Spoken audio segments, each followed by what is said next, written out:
Los piratas informáticos son los forajidos de la era de los ordenadores. Husmean, roban, esparcen virus. Hoy en día ya nadie habla bien de ellos, pero no siempre ha sido así. Este pirata informático inició una revolución en el mundo de los ordenadores. Este es el pirata informático en el que se inspiró. Y este es el pirata informático que siguió sus pasos y cargó con todas las culpas.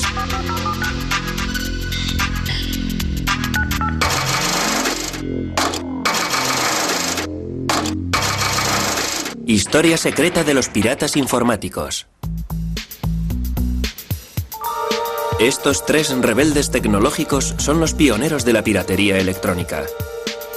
Para Steve Wozniak, la piratería informática es algo que tiene que ver con la creatividad. Logramos que la humanidad sufriera un gran cambio con aquellos pequeños ordenadores.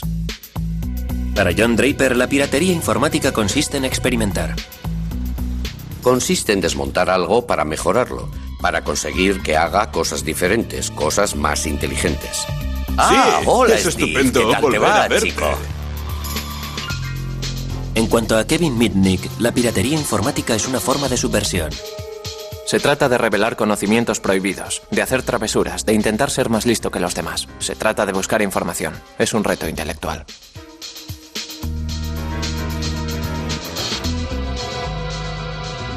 En realidad, el término pirata informático tiene dos significados. Antes se aplicaba a la gente que irrumpía en los ordenadores. Se refería a individuos que se pasaban toda la noche con cualquier equipo que caía en sus manos, Exacto, con la idea de crear un programa que fuera superperfecto. Sus historias revelan que los piratas informáticos fueron los héroes de la revolución electrónica, pero que acabaron siendo los forajidos de un mundo que ellos mismos habían creado. Hola. Hola. ¿Dónde va ese cable? Este cable telefónico va desde la casa hasta el cable grande que está en la parte superior del poste. Creemos que la piratería informática solo tiene que ver con los ordenadores, pero no habría existido sin la red telefónica. En 1970, John Draper acababa de dejar el ejército cuando comenzó a estudiar electrónica y tropezó con un mundo secreto. Todo empezó con una llamada de un sujeto llamado Denny, quien le prometió que le revelaría los secretos de una nueva moda, la manipulación de los teléfonos. Empezó a hablarme sobre la trampa telefónica, le pregunté. ¿En qué consiste la trampa telefónica? Me explicó. ¿Jugamos con los teléfonos? Respondí, sí, ya lo veo. ¿Y qué hacéis con ellos? Me contestó, hemos logrado entender cómo funcionan. Pregunté, ¿puedes hacer llamadas gratis? Replicó, ¿por qué no vienes y lo ves? Fui a su casa y cuando abrió su padre dije, he venido a ver a Denny. Contestó, ven conmigo. Me llevó a su habitación que estaba totalmente a oscuras. Dije, ¿le importa encender la luz? Me respondió, todos son ciegos, no necesitan las luces. Empezamos a charlar y dije, enséñame la manera de hacer una llamada gratis, me interesa mucho. Sabíamos que era ilegal, pero que eso le daba más emoción. Se trataba no de timar a las compañías, sino del reto tecnológico de conseguirlo.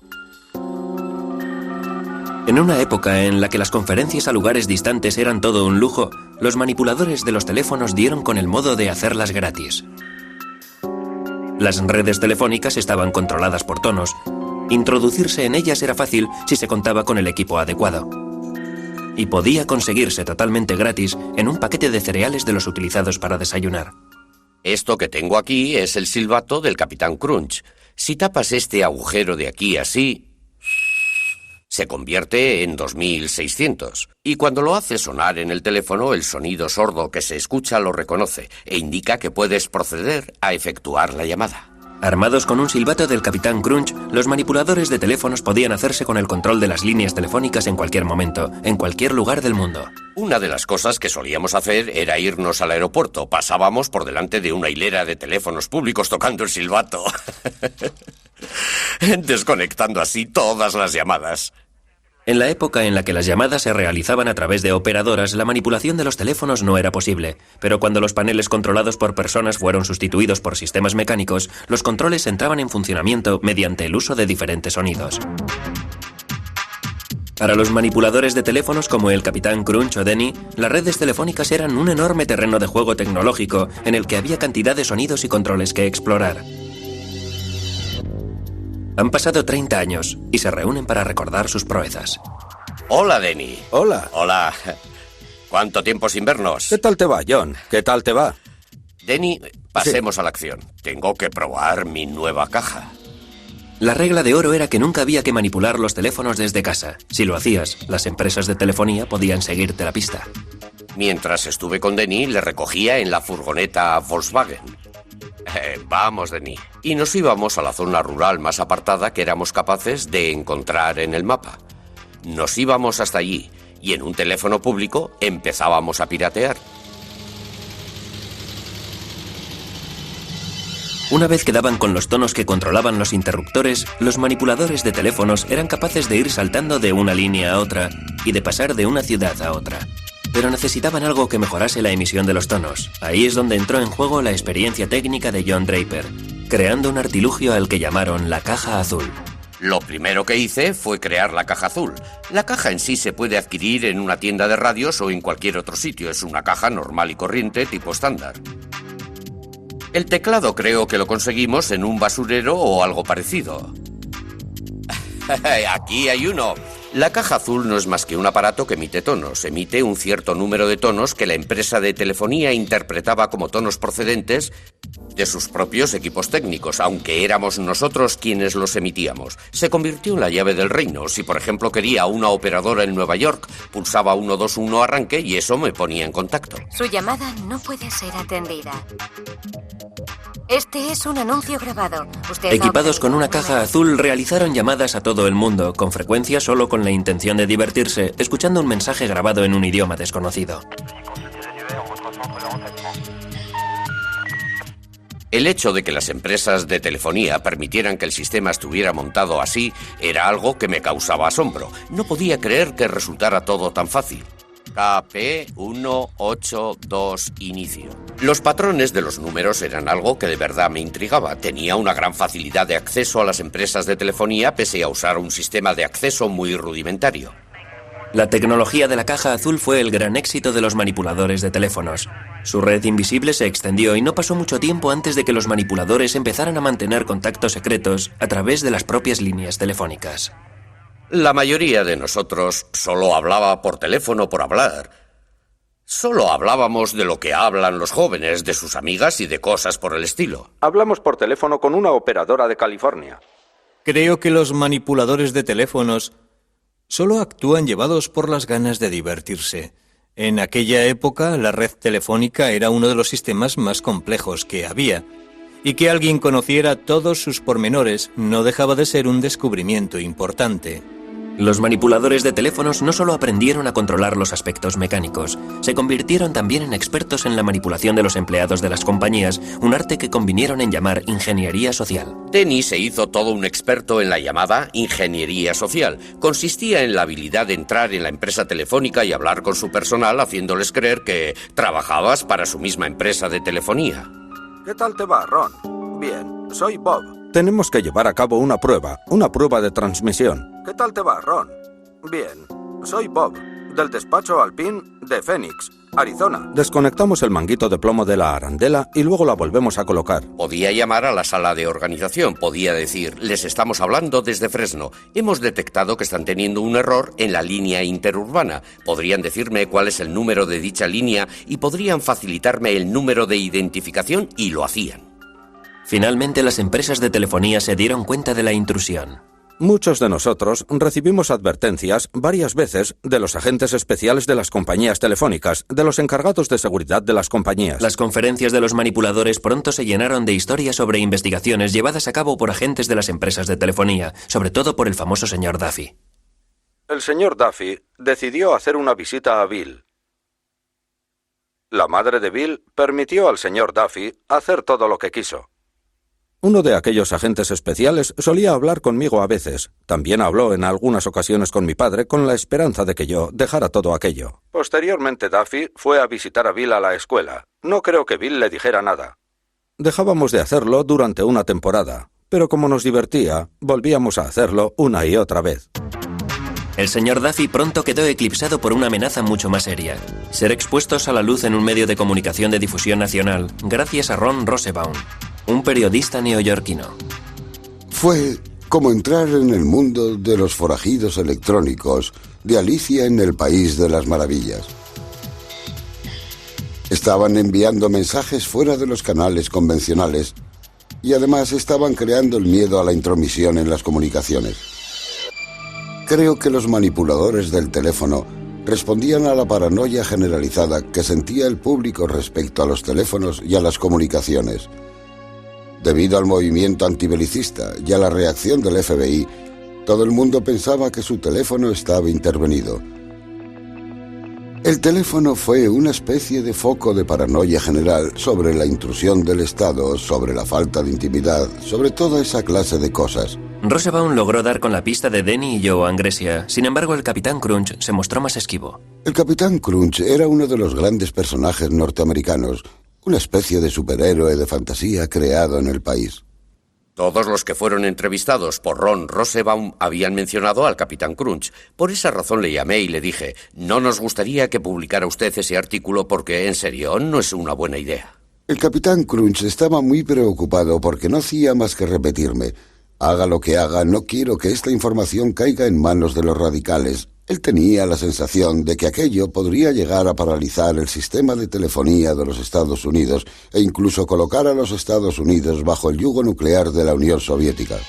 El artículo de Ron Rosenbaum sobre los manipuladores de teléfonos fue publicado en la revista Esquire en octubre de 1971. Acudí a la biblioteca, leí el artículo y no podía creerlo. Era tan revelador, me dije, oh Dios mío. En aquel momento me di cuenta de que la manipulación telefónica, tal y como yo la había conocido, había muerto.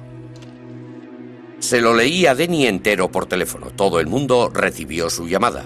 Una de las últimas llamadas que hicimos fue para leer el artículo a todos porque no podían leerlo. No daban crédito a aquello. Les dije, chicos, estáis acabados. No debisteis permitir que aquel tipo hablara con vosotros. No teníais que haberle proporcionado toda esa información. Después del artículo del Esquire, todo el mundo se subió al carro. Hola a todos. ¿De quién es el número 2374059? Mío y de Paul. Después, todas aquellas fuerzas tan poderosas se unieron sobre todo con la idea de robar. En algunos casos no pasó de una especie de vandalismo juvenil, ya saben, del tipo de estoy haciendo algo malo a que es chulo, pero en otros casos hubo afán de lucro. Bueno, en nuestro programa acelerado para cazar a los manipuladores de teléfonos que cada vez tienen más éxito, detectamos que algunos son hombres de negocios, detectives privados, agentes de bolsa, concesionarios de coches. Hasta hemos detectado a algunos que pertenecen al crimen organizado. La reacción afectó a los pioneros de la manipulación telefónica tan duramente como afectó a sus parásitos. Atraparon a los de Los Ángeles, atraparon a los de Seattle, atraparon a los neoyorquinos. Crearon jurados de investigación que lo analizaron todo. Y claro, todos los que atraparon tenían mi número. Y fui declarado responsable de todo a cuenta del artículo. Las autoridades actuaron con mano dura. La posesión de una caja azul podía suponer 2 años de cárcel. El Capitán Crunch fue acusado de un delito federal de fraude a las empresas de telefonía y pasó 4 meses en la cárcel. La manipulación de teléfonos estaba muerta, pero no enterrada. Estaba a punto de estallar una revolución tecnológica a escala mundial, y el Capitán Crunch todavía seguía allí para servir de inspiración a una nueva generación de piratas informáticos. La piratería había nacido como una exploración divertida de las redes de telefonía, pero todo aquello iba a cambiar con la creación del ordenador personal, una revolución tecnológica que los propios piratas informáticos habían inspirado.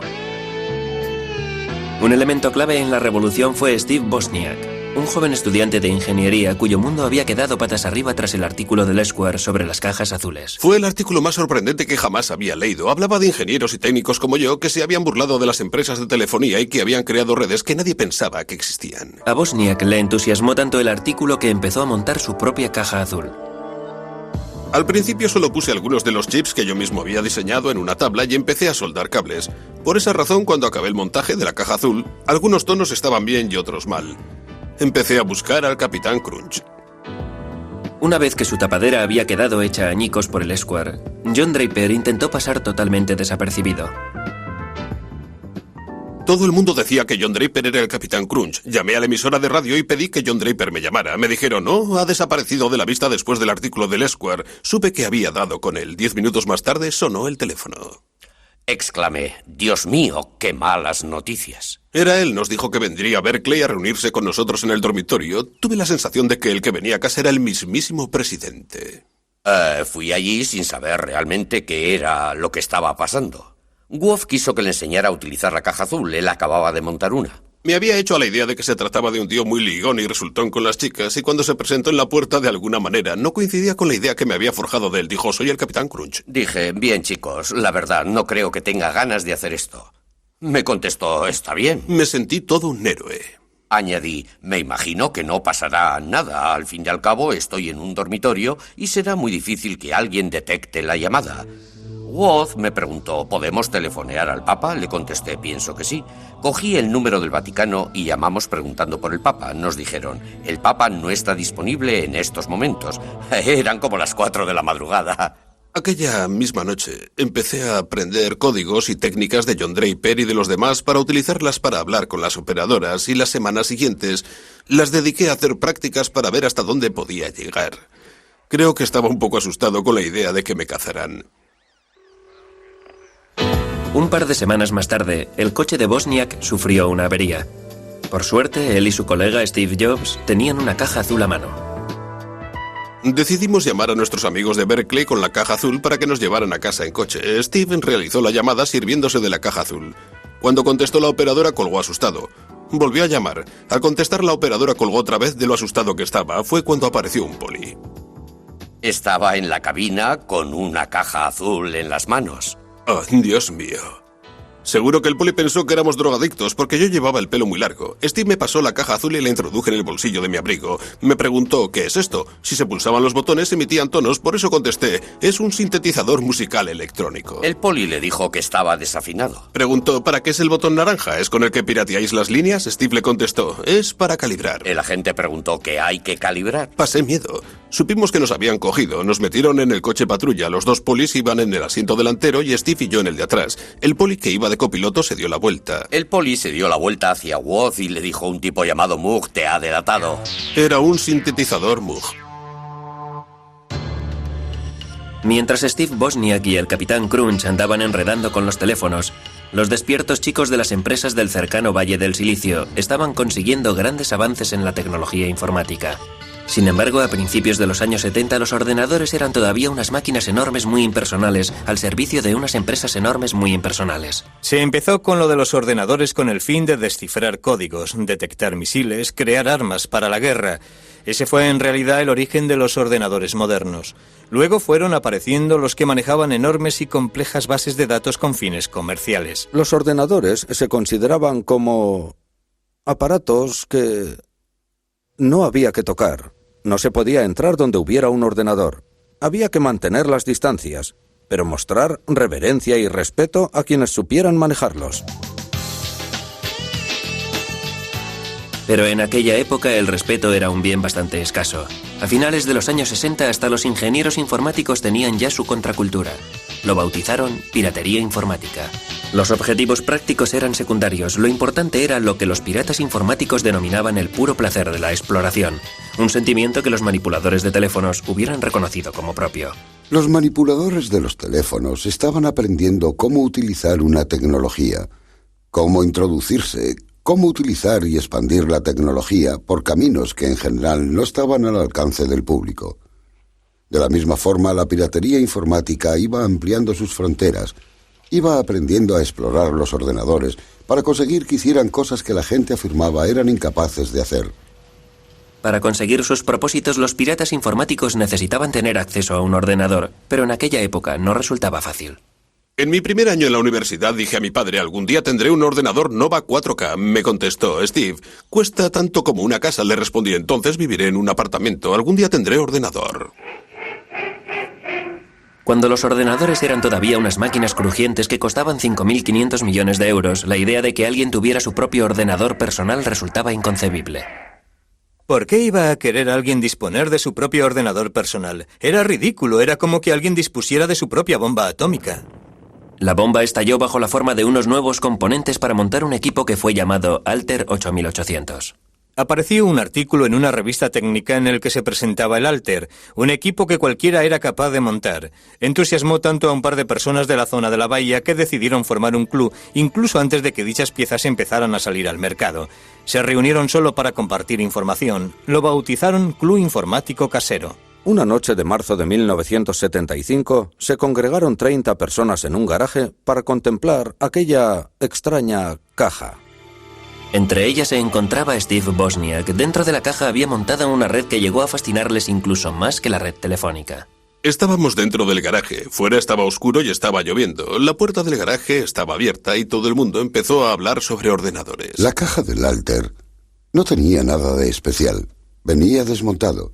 Una vez que lo montabas, movías las clavijas y empezaba a funcionar, pensabas, vaya, es bonito de verdad. Pero ¿qué puedo hacer yo con esto? Lo que hicieron fue programarlo para que interpretara Daisy.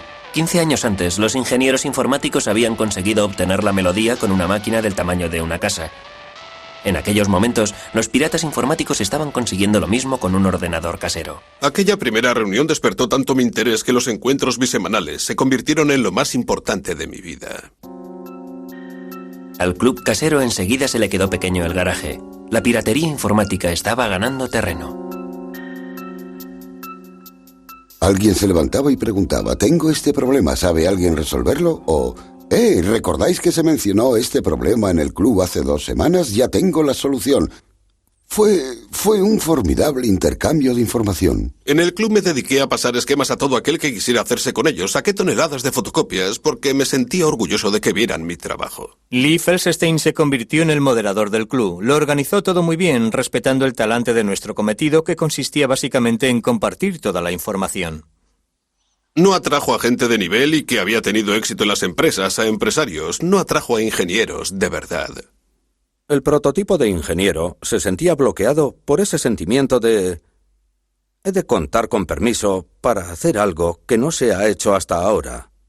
Sin embargo, nosotros estábamos allí porque no necesitábamos ningún permiso. Los piratas informáticos se pusieron a trabajar para conseguir lo imposible, la creación de sus propios ordenadores. Sentíamos fascinación por contar en nuestras manos con la tecnología informática, por ser capaces de llegar a controlarla. Cada vez que alguien traía un ordenador al club, lo primero que hacía la gente era ponerse rápidamente a trabajar, a desmontarlo, a aprender todos los trucos y asediar a su creador con trillones de preguntas. ¿Cómo funciona? ¿Qué es eso? ¿Eso va ahí? ¿Qué clase de máquina es esta? Fascinados por la tecnología experimental, a los piratas informáticos no les importaba lo que sus ordenadores fueran capaces de hacer. Nadie tenía una razón práctica para querer poseer un ordenador personal. Siempre se inventaban razones como llevar bien el balance de las cuentas, o guardar unas recetas, o controlar cosas de la casa, pero casi nadie hacía nada de eso. Eso es sentimiento de culpabilidad. ¿Acaso se le pregunta a alguien, está muy bien, pero ¿qué haces con tu tren a escala? Nada, juego con él, disfruto con él, es divertido enredar con él, me divierto experimentando con él. Pero con aquellos experimentos se lograron auténticos avances. Empecé a darle vueltas a las cosas en mi cabeza y creé un pequeño truco que consistía en que si tenía unos pocos datos y los encerraba en un círculo, resultaba, por extraño que parezca, que si los sincronizaba bien, en la pantalla aparecían colores, como si se tratara de una televisión en color. Estoy convencido de que las cosas más importantes con las que contamos hoy día en los ordenadores fueron creadas por ellos. Los miembros del club lograron que los ordenadores hicieran cosas impensables. Crearon juegos y música con ellos, crearon gráficos y programas de dibujo. En el club, la piratería estaba viviendo su época dorada. Steve Wozniak trabajaba día y noche en su garaje con el fin de crear un ordenador perfecto. Yo creo que Woz fue el pirata informático más grande de todos. Era capaz de diseñar hardware, era capaz de diseñar software a partir de un lápiz y papel y hacer que funcionara. Todos los que echaban un vistazo a los circuitos que yo hacía decían, vaya, este individuo no se limita a hacer lo que enseñan ahí fuera. Él era capaz de hacer cosas que los demás no hacían, de establecer conexiones que los demás no hacían. Lo que me gustaba de los piratas informáticos es que tenían una forma distinta, una mejor forma de ver aquel mundo que les permitía establecer todo tipo de conexiones. Los piratas informáticos experimentaban con cualquier hardware o software al que podían tener acceso aunque no fuera suyo. Sin embargo, no todo el mundo tenía la idea de compartir. En 1976, el Club Casero recibió una carta hiriente de otro pionero informático. La mayoría de los aficionados a la informática han de ser conscientes de que se apropian de software que no es suyo. ¿A quién le importa si se paga o no a la gente que trabaja en ello? Lo que hacen es robar. En el que después se convertiría en un momento clave en la historia de la industria informática, Bill Gates escribió una carta desairada a los miembros del club en la que decía: «Un momento, yo escribí esto por dinero, no podéis distribuirlo, no es gratis, es trabajo». La carta de Bill Gates fue un presagio de lo que se avecinaba. Los ordenadores personales estaban a punto de convertirse en un gran negocio, tal y como Wozniak descubrió cuando su invento de garaje se transformó en el primer ordenador Apple. Cuando creó el Apple I, no le preocupó lo más mínimo haber inventado un nuevo producto. Él solo quería un ordenador que funcionara como él quería que funcionara, con todas las particularidades y características de diseño que a todo aficionado le gustaría que tuviera su ordenador. Steve Jobs, su compañero de universidad, que no había intervenido en la creación del hardware ni del software, dijo: «¿Sabes? Podríamos venderlos». Wood le respondió: «Tranquilo, hombre, tranquilo». La nueva empresa de Wozniak y de Jobs pronto creó el Apple II tras el Apple I. El ordenador de aficionado de Wozniak se convirtió en un producto de consumo muy apreciado. El Apple II introdujo la idea de que lo que se compraba era una caja de plástico parecida a una radio o a un aparato de alta fidelidad. Uno se lo llevaba a casa, lo enchufaba y empezaba a funcionar. Al tener que montar los primeros Apples a mano en el dormitorio de Wozniak, el proyecto no tenía visos de ser muy ambicioso. Pronto fue muy diferente. Steve me llamó por teléfono y me dijo: «Adivina, tengo un encargo de 54.000 euros». Solo habíamos puesto unos cientos de euros entre los dos y siempre nos preguntábamos si alguna vez lo recuperaríamos. De pronto me dice que tenemos un encargo de 54.000 euros. Supuso una conmoción enorme. En 1982 las ventas de Apple habían superado los 540 millones de euros anuales. La piratería informática y los negocios no eran compatibles. Los días del club cibernético casero estaban contados. Quizá acudí a unas cuantas reuniones más del club, pero empezó a dejar de ser lo más importante de mi vida. Lo más importante empezó a ser la empresa, Apple Computers. Tenía que dedicar más tiempo y energía a los productos que iban a salir a la venta. Al formarse empresas del tipo de Apple, al transformarse en negocios serios, tuvieron que empezar a introducir secretos. No podían contar a sus colegas del club informático casero cuáles eran sus planes para los nuevos productos, en qué estaban trabajando, porque sus competidores podrían haberse infiltrado allí y decir: «Caray, ¿Apple está haciendo eso? Hagamos nosotros algo parecido». Creo que al final fue esto lo que acabó con el club. El club informático casero se reunió por última vez en 1986, dejando atrás no solo Apple, sino 23 empresas informáticas creadas por diferentes miembros del club. Los piratas informáticos podían afirmar que habían creado el mundo moderno, pero este era un mundo en el que ellos ya no eran bienvenidos. El 15 de febrero de 1995 concluyó una persecución de 2 años cuando agentes armados del FBI localizaron a un buscado delincuente en un edificio de apartamentos en Carolina del Norte. La piratería informática estaba a punto de convertirse en una profesión fuera de la ley. FBI, acérquese a la puerta, traigo una orden de arresto. A la 1:30 de la madrugada llamaron a la puerta. No miré el reloj de la pared porque de haberlo hecho no habría respondido. ¿Quién es?, pregunté. Me contestaron: el FBI. Buscaban a Kevin Mitnick, un pirata informático cuyas intrusiones en los ordenadores de otras personas le habían convertido en el enemigo público número 1. Mitnick, por muchas razones, se encontraba en el lugar equivocado en el momento equivocado. Internet estaba despegando. Había muchas cosas en juego en aquella época y creo que Mitnick fue el chivo expiatorio de los medios de comunicación y de parte de la administración. Lo presentaron como una especie de coco. 20 años después de que Mitnick fuera arrestado, los piratas informáticos habían hecho saltar la chispa de la revolución informática. Los miembros del club informático casero habían logrado arrebatar a las empresas el control sobre los ordenadores y lo habían puesto en manos de gente corriente. Kevin era hijo de aquella revolución. En el instituto, todo el mundo fumaba drogas, bebía, iba a fiestas. Yo no estaba metido en aquello, por la razón que fuera no me gustaba salir.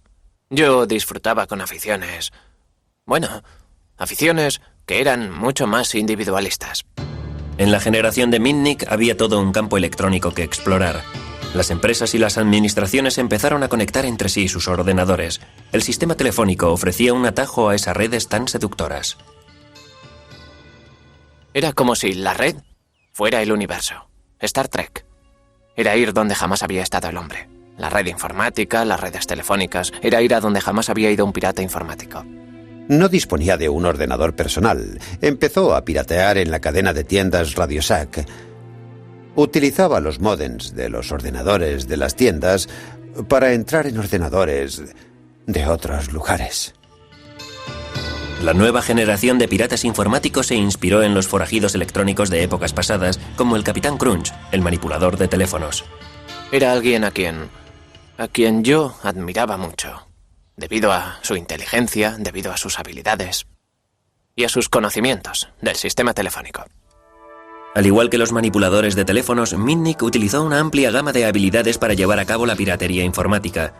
Tan importante como saber hacerlo era la ingeniería social, la habilidad para engatusar y trampear, para hacerse con información útil a través de empleados ingenuos. Con solo 17 años, Mitnick y sus amigos fanfarroneaban de haber logrado burlar a un guarda para introducirse en el mismísimo cuartel general de una empresa de telefonía y robar unos importantes manuales técnicos. Fue como entrar en una tienda de golosinas. Queríamos leer aquellos manuales para enterarnos de cómo funcionaba todo el sistema. Aquel delito le valió una condena adecuada a su edad. La empresa de telefonía estaba molesta porque alguien había tenido la osadía o la audacia de hacer aquello y porque ella misma no se había preocupado de su sistema de seguridad. Su sistema de seguridad era totalmente inoperante. El arresto de Mitnick creó un patrón para el futuro. Kevin continuó teniendo problemas. Tenía una capacidad más que notable para ser arrestado. Mitnick no fue el único que tenía problemas. Los oficiales de la NASA en Huntsville se percataron de que a finales de junio personas no autorizadas se habían introducido varias veces en un ordenador en el Centro Marshall de Vuelos Espaciales. Fueron lo suficientemente listos como para borrar la clave de entrada y la de salida. Los piratas informáticos, como ellos mismos se autodenominan, no solo fueron listos, sino muy arrogantes. Dejaron grabados mensajes en el ordenador como «No podéis cazarme». Yo creo que es algo biológico. Creo que hay gente que siente inclinación a hacerse pirata informático y gente que no. Se puede ver en los niños. Hay niños que se ponen delante de un ordenador y exclaman «Dios mío, por fin soy capaz de expresar una parte de mí mismo». Las investigaciones llevaron al FBI a la casa de 4 adolescentes, todos los cuales iban a un colegio elitista. Allí es donde Michael Strickland dice que consiguió el número del ordenador de la NASA. Bueno, el número estaba en la lista del módem de Huntsville como un número más.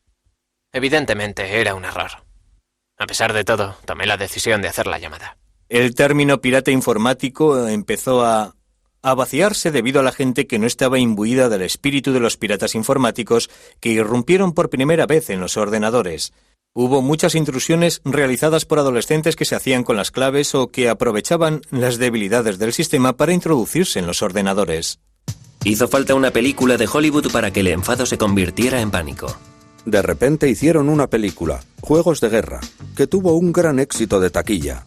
Una película que ensalzaba la utilización de los ordenadores para introducirse en unos sistemas muy potentes y en la que casi hacen que estalle la Tercera Guerra Mundial. El significado de la palabra pirata cambió de la noche a la mañana. Un pirata informático pasó a ser un crío mofletudo lo bastante listo como para introducirse en una red informática perteneciente a una enorme organización militar. La emoción estaba en entrar donde no debías y en intentar que no te detectaran. La pasión que Mitnick sentía por explorar nuevos campos fue creciendo. Tomó la costumbre de dejar sola a su esposa para ir a un motel barato y así piratear las 24 horas al día los 7 días de la semana. Con la llegada de Internet no había ya nada que le frenara. Hasta la fecha resulta difícil hacer de Internet algo seguro porque fue creada para que la información navegara sin ningún tipo de cortapisas. Fue concebida con principios muy abiertos. Nadie es propietario de los protocolos que rigen Internet, por lo tanto todo el mundo puede hacer uso de ella. Pero el tiempo pasaba rápido. La frontera de los piratas informáticos había desaparecido. Internet iba a convertirse en una herramienta de trabajo. Los piratas ya no eran bien recibidos. A finales de los años 70 y principios de los 80, te animaban a practicar la piratería informática. Era lo que se llevaba. No era considerada un delito, sino más bien pura agudeza. Era una afición divertida. La sociedad que me rodeaba, la de mi entorno, fue cambiando. Yo estaba tan metido en la manipulación de teléfonos y en la piratería informática que no me percaté del cambio que se estaba dando en la sociedad de mi entorno. Sentía por ellas auténtica pasión e interés. Los experimentos de los piratas informáticos como Mitnick se convirtieron en un problema a la hora de aplicar las leyes. Las cosas habían cambiado. Aquel no era ya el mundo en el que había crecido el club informático casero. La piratería pasó a ser asunto del FBI. Los delitos informáticos se han hecho cada vez más importantes a medida que los ordenadores han ido entrando cada vez más en Internet. Nos llegan muchas más quejas. Era un nuevo tipo de delito. No había ventanas rotas, coches que se daban a la fuga, ni huellas dactilares. Tuvimos que ponernos al día no solo en las nuevas tecnologías, sino que también en las técnicas innovadoras utilizadas por los delincuentes. Pero Mitnick fue eligiendo objetivos cada vez más grandes. En 1988 pirateó la red de DEC, un gigante de la informática, y copió detalles de su software que eran de alto secreto. No pasó mucho tiempo antes de que el FBI fuera a por él. Abrimos una investigación sobre el robo de software referente al desarrollo de un sistema operativo de la Digital Equipment Corporation. Mitnick fue arrestado en 1988. En 1989 fue declarado culpable y posteriormente cumplió condena en una cárcel federal. DEC declaró que el pirata Lado Oscuro le había causado daños por valor de 4.300.000 euros. En el juicio, Mitnick se dio cuenta del miedo que el mundo sentía por los piratas informáticos. Hubo un fiscal que en el juicio se acercó al juez federal y le dijo: si el señor Mitnick se acerca a uno de los teléfonos que utilizan los reclusos para hacer sus llamadas, sería capaz de iniciar una guerra nuclear. Yo estaba allí sentado ante el juez. No daba crédito, fue ridículo. El juez se contagió en gran medida de la historia del caso y ordenó que fuera aislado en una celda. Me tuvieron aislado en una celda durante 8 meses, basándose en el temor de que fuera capaz de iniciar una guerra nuclear a través de un teléfono. Creo que solo le sacaban de la celda 1 hora al día, y para hacerlo le ponían los grilletes. En 1989, tras un año en la cárcel, Mitnick fue puesto en libertad vigilada y le conminaron a que asistiera a un centro de rehabilitación para que se curara de lo que el juez denominó adicción a la informática. Finalmente fue a vivir al apartamento de su padre, pero era ya un hombre marcado. La empresa de telefonía controlaba las 3 líneas de teléfono que mi padre tenía en su apartamento. Quise averiguar quién estaba detrás de todo aquello y por qué. Averigüé quiénes eran los investigadores en Pacific Bell que habían instalado los equipos. Así que empecé a recoger información. ¿Que cómo recoge una información? Interceptando las comunicaciones.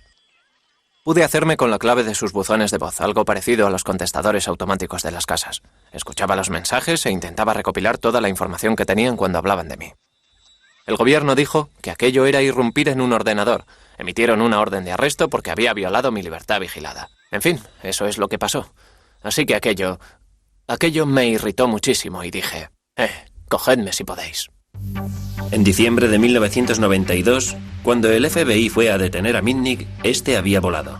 Se fugó porque no se fiaba del gobierno, no se fiaba del FBI y estaba convencido de que si hablaba con ellos le meterían otra vez en la celda, en una celda de aislamiento. Estaba dispuesto a hacer lo que fuera para no volver de nuevo a aquella celda. Fue toda una aventura.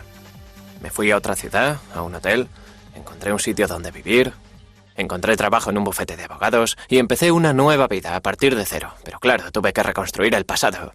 Lo hice sobre mí mismo, inventándome referencias. Creé una nueva identidad en la que así podría apoyarme. Conseguí información completa de todos los que se habían licenciado en Ciencias de la Información. Luego busqué un nombre que me gustara, claro. Y di con el nombre Eric Weiss. Yo ya sabía que Eric Weiss había sido el verdadero nombre de Harry Houdini.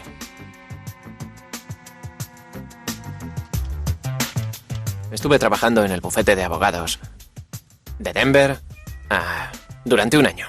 Algo más de un año bajo el nombre de Eric Weiss. Y lo que propició mi caída fue que seguí con mi afición a la piratería informática. Mitnick era capaz de introducirse en cualquier sistema, llamando a la gente desde su teléfono portátil mientras iba camino de casa. Engañaba a directores, secretarias e incluso a ejecutivos, al objeto de conseguir información. Mitnick siguió pirateando con una sola intención: ir por delante de la ley. Al piratear empresas de telefonía portátil y copiar sus teléfonos, era capaz de hacer llamadas cuya pista era imposible de seguir. Mitnick jamás persiguió un ideal o un objetivo que no fuera el pirateo en sí y el de ir siempre por delante del FBI. La fama de Mitnick se extendió muy pronto. En el verano de 1994, el fracaso del FBI en la detención del forajido informático ocupó los titulares de la prensa gracias al periodista John Markoff. Se trataba de una buena historia, es decir, era un joven que ya había sido arrestado y que lograba zafarse de la ley gracias a sus habilidades. Sencillamente, era una buena historia. Fue el quien creó el mito de Kevin Mitnick, el John Dillinger del ciberespacio.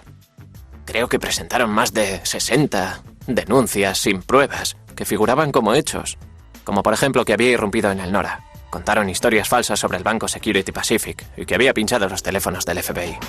El retrato que Markoff hizo de Mitnick caló hondo en el miedo creciente que sentían tanto las empresas como el público en general, que empezaban a acostumbrarse a la idea de una vida enganchada a los cables. Era una época en la que se hablaba de Internet. Estaba apareciendo la web a nivel mundial y la gente pensaba, podemos utilizarlo en el día a día y en los negocios. Si lo vamos a utilizar en los negocios, hemos de asegurarnos que los sistemas sean muy seguros, porque si vamos a mover millones de euros y vamos a disponer de información de clientes o de empresas, no puede ser algo que esté en la red al alcance de cualquiera. Nos interesa que toda esa información esté solo a disposición de la gente para la que queremos que esté disponible. Todo el mundo depende de los ordenadores. Los transportes, los bancos, la bolsa. De alguna forma la informática está presente en todo lo que hacemos. Cuando levantamos el teléfono, también es pura informática.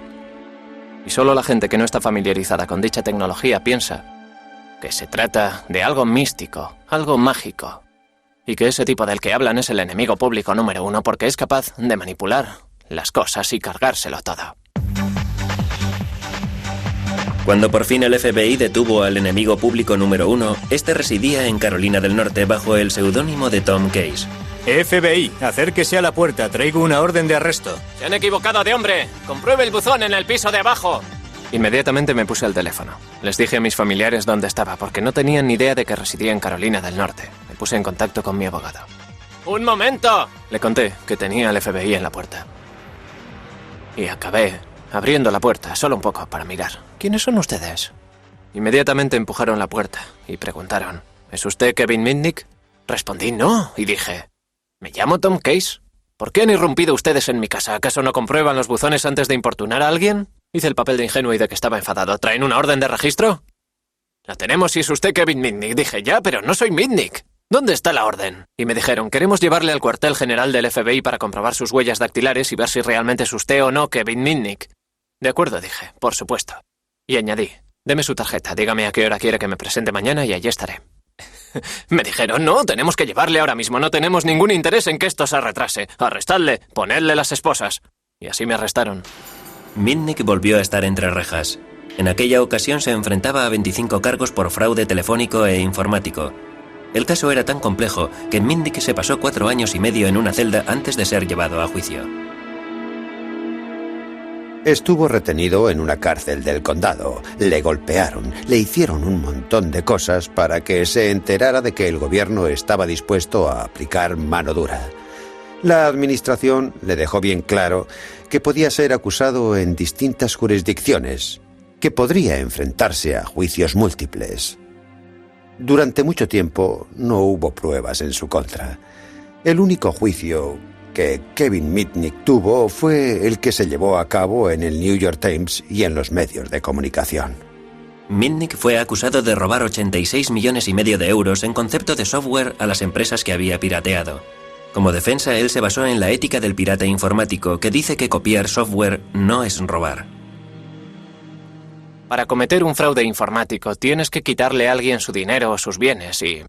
En mi caso no se habló de dinero y en cuanto a lo de los bienes... ¿Privas a alguien de sus bienes y solo te limitas a hacer una copia de ellos? ¿De veras haciendo eso le estás privando a una persona de sus bienes? El gobierno jamás obtuvo nada. No, jamás obtuvo pruebas de que yo quisiera hacer uso de dicha información. La propia información era mi trofeo. Era la prueba del pirateo. Puede que Mitnick fuera un héroe popular entre los piratas informáticos, sin embargo, otros le veían bajo un prisma muy distinto. Creo que las reglas del juego y la justificación moral en las que podía sustentarse la piratería informática habían cambiado sustancialmente. En cierto sentido, dicho espíritu solo iba acorde con un mundo más primitivo. Me parece que hoy en día no es posible justificarla de la misma manera.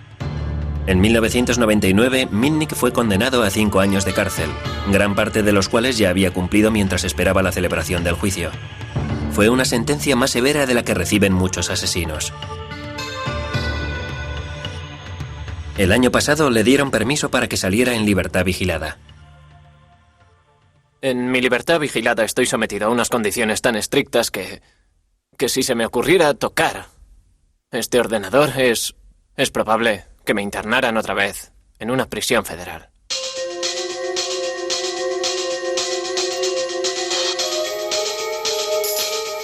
Puede que a Mitnick le hayan prohibido que toque un ordenador. Sin embargo, le está permitido reunirse con sus héroes, los piratas informáticos, el Capitán Crunch y Steve Wozniak.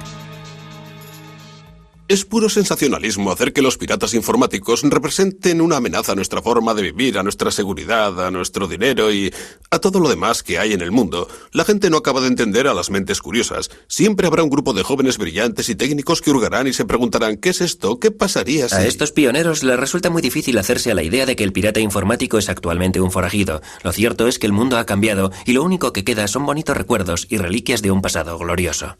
Oh, hace 30, 40 años o algo por el estilo. ¿Os trae eso viejos recuerdos? Claro que sí. No hay nada que yo cambiaría por el éxito que tuvo Apple, excepto el año que pasé en Berkeley. Y antes de eso ya existía el silbato del Capitán Crunch.